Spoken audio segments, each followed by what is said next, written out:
Good morning. Kaya nakapag-almusal na tayo rito sa maliit nating kantin at punta tayo sa pwesto ng prutasan. Halika. Let's go. Ayan.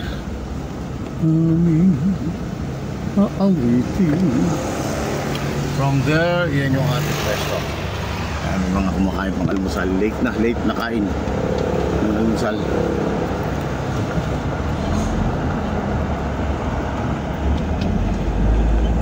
Okay. Aming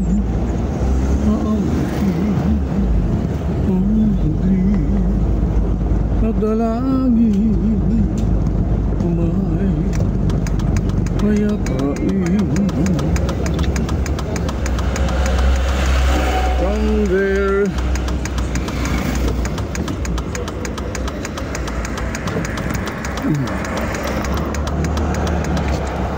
Okay. Ito po ay located sa Total gas station. Patay muna tayo. Ayan, may delivery kaming gasol. MDS, ito po ay nasa Total. Ayan, along the Diversion Road going to ayan, going to Ilocos Sur. Okay.